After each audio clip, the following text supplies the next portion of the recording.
अस्सलाम वालेकुम, hello everyone, good evening, welcome back to my channel. आज हम जो टॉपिक डिस्कस करेंगे वो कार्टेशियन वेक्टर नोटेशन ही के रिगार्डिंग है। कार्टेशियन वेक्टर नोटेशन को हमने लास्ट वीडियो में भी देखा था कि टू डायमेंशनल के केस में किस तरीके से हम उसको यूनिट वेक्टर्स आई एंड जे की फॉर्म में रिप्रेजेंट कर सकते हैं। बट यहाँ पर हम देखेंगे कि थ्री डायमेंशनल केस में जब हमारे पास तीन एक्सिस हैं, X axis, Y axis and Z axis, तब हम किस तरीके से किसी वेक्टर को कार्टेशियन वेक्टर नोटेशन की फॉर्म में रिप्रेजेंट कर सकते हैं। तो आइए देखते हैं। ये देखिए कि ये सबसे पहले तो हम उसको देख लेते हैं कि हमारे पास तीन एक्सिस हैं। ये हमारे पास लेट्स सपोज वाई एक्सिस है and it is our x axis. ये हमारा कुछ एक्स एक्सिस जा रहा है and it is our Z axis in case of three dimensional analysis. अब इन तीनों एक्सिस में स्पेस में अगर मेरा यहाँ पर कोई लेट्स सपोज वेक्टर है विच इज़ एफ वेक्टर है, तो उसके यहाँ पे तीन कंपोनेंट्स होंगे अलोंग द थ्री एक्सिस, एक एफ एक्स, एक एफ वाई और एक F Z. F X, F Y and F Z. तो अगर हम इसको वेक्टर को कहें कि वेक्टर का जो सम है वो कंपोनेंट्स, तीन कंपोनेंट्स का सम होगा, या अगर इसको हम रिजॉल्व करें वो तो तीन कंपोनेंट्स में होगा। So simply we can say that F is equal to F X plus F Y plus F Z plus F Y plus F Z.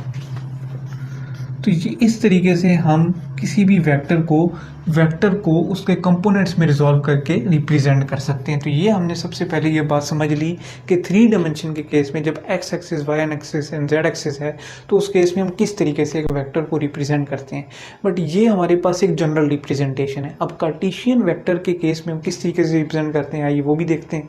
So Cartesian vector के लिए हम सिमिलर डायग्राम यहाँ पे बनाते हैं। ये हमारा वाई एक्सिस है and it is our x axis and it is our Z axis.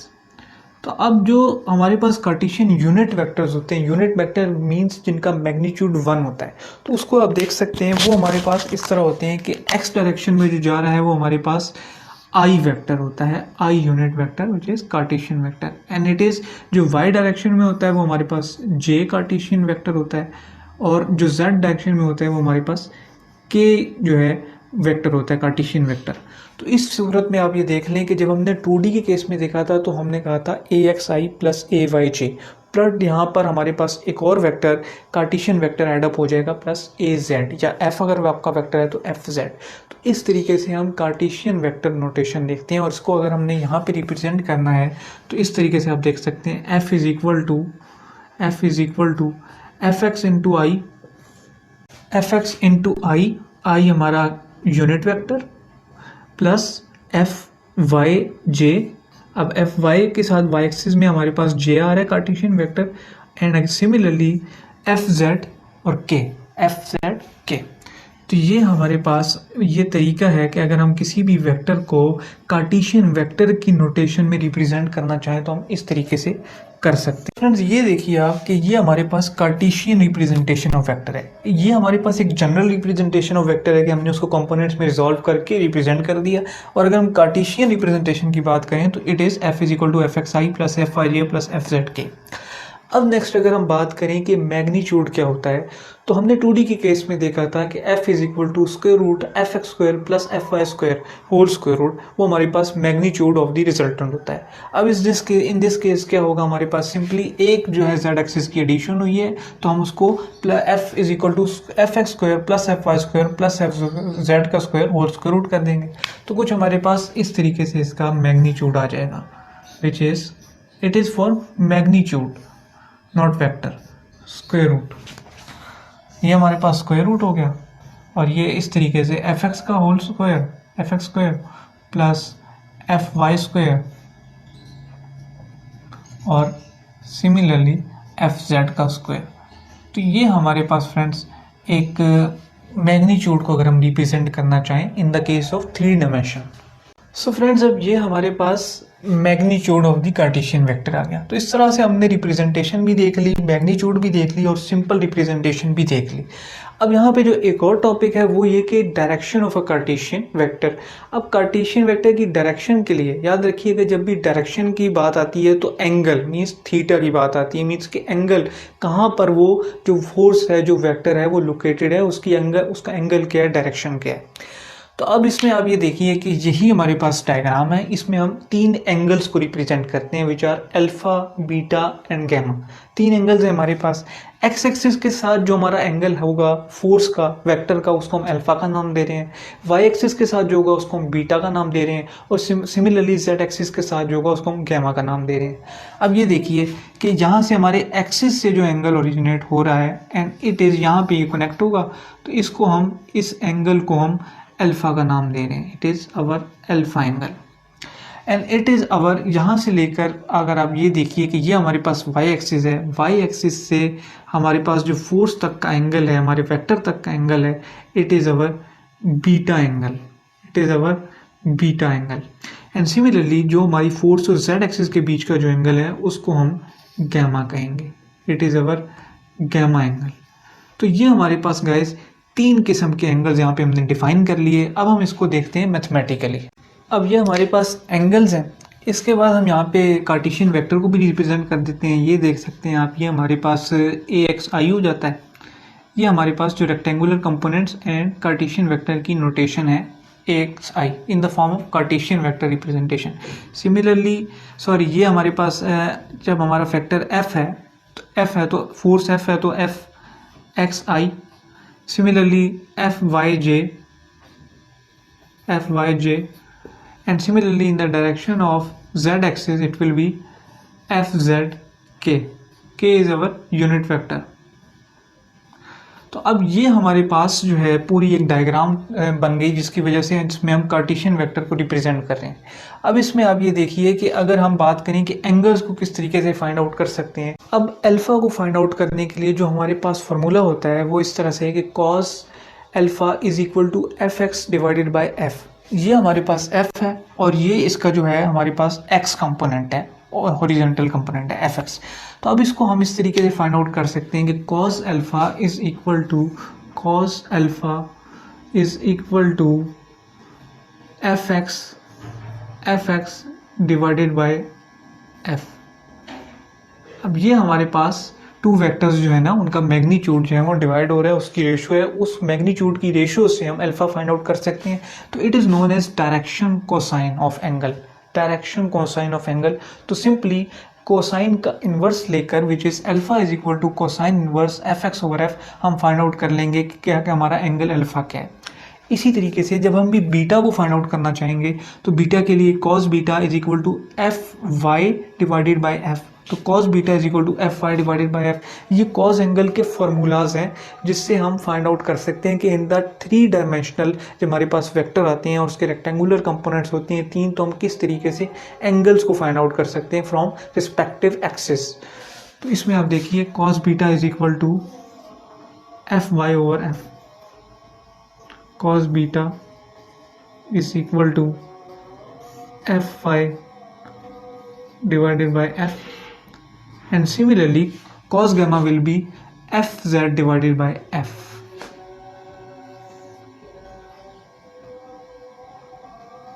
Cos gamma Fz divided by F। तो इन 3 इक्वेशन से हम आसानी से अपने angles, respective angles alpha, beta and gamma find out कर सकते हैं which is the direction of Cartesian vector. So friends, ये आप देख लीजिए, यही हमारे पास फार्मूलाज जो हैं हमारे पास डायरेक्शन कोसाइंस ऑफ वेक्टर कहलाते हैं। मीन्स ये तीनों जो फार्मूलाज हैं इनको हम डायरेक्शन कोसाइंस ऑफ वेक्टर का नाम देते हैं। इन्हीं क्वेश्चन से हम यहाँ पे ये क्वेश्चन डिराइव कर सकते हैं which are the question of angle alpha, beta and gamma. तो कोसाइन का जब आप इन्वर्स लेंगे तो हमारे पास ये तीनों क्वेश्चन आ जाएंगी और इनसे हम एंगल फाइंड आउट कर सकते हैं। सो फ्रेंड्स, अब एक और नेक्स्ट कॉन्सेप्ट ये है कि अगर हमने इन्हीं क्वेश्चंस को एक और इजी रिप्रेजेंटेशन करनी हो, एक और तरह से हम इसको रिप्रेजेंट कर सकते हैं। तो इसके लिए देखिए कि अगर हम ये हमारी जो फोर्स वेक्टर है इस पे हम एक और यूनिट वेक्टर को कंसिडर कर लेते हैं which is U F. Let's suppose it is a U F unit vector which is 1 in magnitude. अब इसकी इक्वेशन हमारे पास क्या होगी, U F is equal to F factor divided by F magnitude. तो ये हमारे पास कुछ इस तरीके से इसकी इक्वेशन बन जाएगी। तो देखिए U F is equal to F vector. अब ये जो हम एफ लिख रहा हूँ ये वेक्टर है और एरो हेड का निशान यही शो कर रहा है और नीचे यहाँ पर मैग्नीट्यूड है, मीन्स एफ मैग्नीट्यूड। तो U F is equal to F vector divided by F magnitude. ये हमारे पास इस यूनिट वेक्टर को शो कर रहा है which is in the direction of the vector F. अब अगर हमने ये जो कोसाइन के फॉर्मूलाज हैं इसको इस तरीके से रिप्रेजेंट करना है तो उसके लिए आप देख लीजिए कि सबसे पहले हम इसको कार्टेशियन वेक्टर की फॉर्म में रिप्रेजेंट करते हैं। तो इसको हम इस तरह से रिप्रेजेंट कर सकते हैं जो हमने पहली क्वेश्चन देखी थी उसके रिगार्डिंगली कि ये जो एफ वेक्टर है हमारा ये एफ एक्स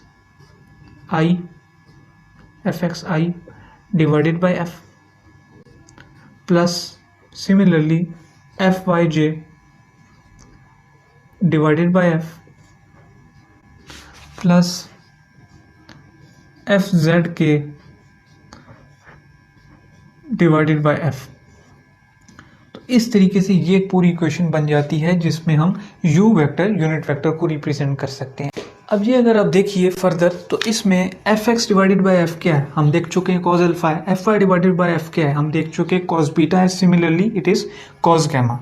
तो ये इसको हम इनसे रिप्लेस कर देते हैं। Simply U F is equal to cos alpha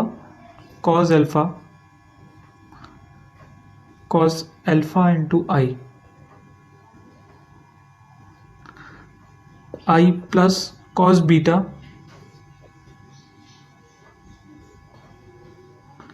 अब यहाँ पे j आएगा, ये j हमारे पास i j n के इनके साथ ही मल्टीप्लाई हो रहे हैं unit vectors. And similarly cos gamma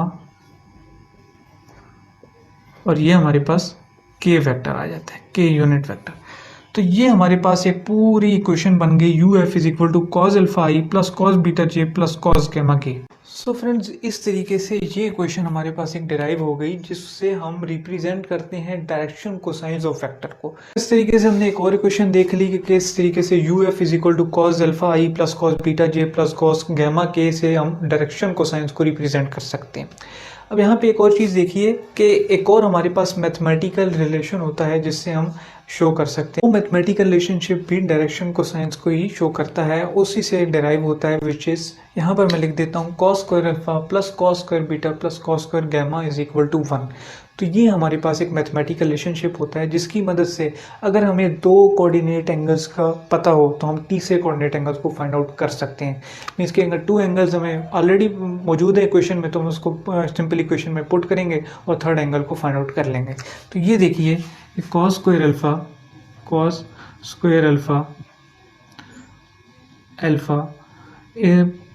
plus cos square beta plus cos square gamma is equal to 1। तो ये हमारे पास इक्वेशन होती है डायरेक्शन कोसाइंस का एक रिलेशन है मैथमेटिकल जिसके थ्रू हम इजीली डायरेक्शन कोऑर्डिनेट एंगल्स को फाइंड आउट कर सकते हैं। इसमें आप देख लें अगर अल्फा की वैल्यू पता है बीटा की वैल्यू पता है तो इजीली हम गैमा की वैल्यू फाइंड आउट कर सकते हैं। तो एक बहुत ही इंपॉर्टेंट रिलेशन है न्यूमेरिकल पॉइंट ऑफ व्यू से। सो ये गाइस हमने इक्वेशन देख ली cos square alpha plus cos square beta plus cos square gamma is equal to 1। तो अब इस तरीके से हमने जो आज का टॉपिक है उसमें देखा कि कार्टेशियन वेक्टर क्या होता है, कार्टेशियन वेक्टर रिप्रेजेंटेशन क्या होता है और फिर हम मैग्नीट्यूड ऑफ द वेक्टर को कैसे फाइंड आउट कर सकते हैं। इसी तरीके से हमने देख लिया कि हम direction of the Cartesian vector alpha beta and gamma angles को कैसे फाइंड आउट करते हैं through direction cosines. Direction cosines are cos alpha cos beta and cos gamma. इसी का हम इन्वर्स ले लेंगे तो हमारे पास कोऑर्डिनेट एंगल्स आ जाएंगे। अब याद रखिएगा ये जो alpha beta and gamma angles है हमारे पास स्पेस 3D एक्सिस में इसको हम कोऑर्डिनेट एंगल्स कहते हैं, कोऑर्डिनेट एंगल्स। तो एक न्यूमेरिकल भी जब आप सॉल्व करेंगे तो उसको हम कोऑर्डिनेट एंगल्स के थ्रू ही सॉल्व करेंगे, डायरेक्शन ऑफ कार्टेशियन वेक्टर कहते हैं। तो उसके बाद हमने एक और ये क्वेश्चन देख ली और हमने वो जो यू एफ वेक्टर वाला फॉर्मूला भी देख लिया किस तरीके से हम जो है डायरेक्शन कोसाइंस को रिप्रेजेंट कर सकते हैं इन the form of Cartesian vector. और ये हमारे पास फॉर्मूला है जिससे हम किसी भी कोऑर्डिनेट एंगल को इजीली फाइंड आउट कर सकते हैं if two are already known. तो ये गाइज आज का एक कॉन्सेप्ट था, बेसिक थ्योरी थी कार्टेशियन वेक्टर के हवाले से।